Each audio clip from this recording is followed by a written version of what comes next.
Pozgarria da, Urmugaren utantakin, gaur Urduñan izatea, aurkezteko Bizkaia eta Arabako ekimenak. Azkenean, ziudade hau garrantzitsua izan da Bizkaiko garapenean, Burgosko mugan, Arabako mugan ere, eta komunitate nahiko sendo bat, ez? Hemen badakigu arrastariko jendeak ohitura izan duela historikoki ere Urduña aldera biltzeko 8 mailetan. Orduan, ematen da holako alineazio planetario bat, eta zerikusia du ere gure aurtengo gaiarekin, hau da migrazioarena, Bizkaiko industrializazioaren migrazio garrantzitsu bat, hemendik sortutakoa da, hemendik pasatakoa, Burgostik datorrena, ez.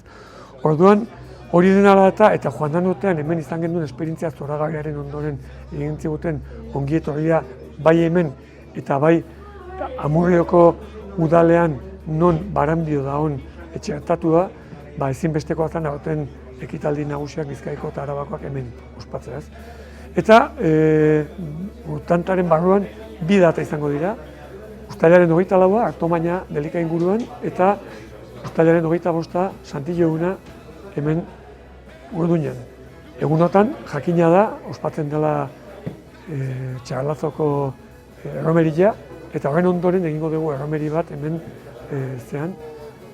Antiguako ermitan, eta ermitako ekitaldi honetan partatuko dute bertako txistulari, dantzari, txekitilari, albokariak, eta Inkantuz orkestarekin batera, izango dira ere beste artista gonbidatu batzuk, Gorka Hermosa, eta Inkantuz orkesta noski, Uxuek Erejeta, Txato eta Aitor Aspuru, eta hainbat eragile.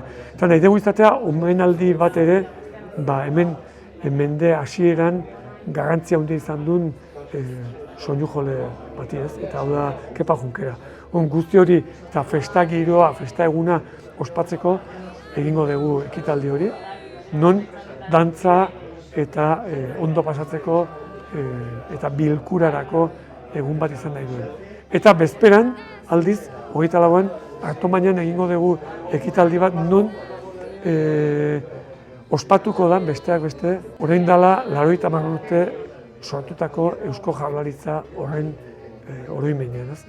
Garaiatan Eusko Jaurlaritzaren sorreratan kulturak garrantzi oso handia izan zuen, izan daiteke gaur egungoa baino gehiago, tamalez hori zapaldua izan zen sublevazioarekin, eta garaiatako musikei egingo dugu kinu, eta horrekin komplementario bezala izango dugu gurekin Mikel Urdangarin artista handia. Beraz, nik uste bi egun gogoangarri izango direla, bi toki zoragarrietan eta bizi lagun diren Bizkaia eta Arabako lurralde eder honetan.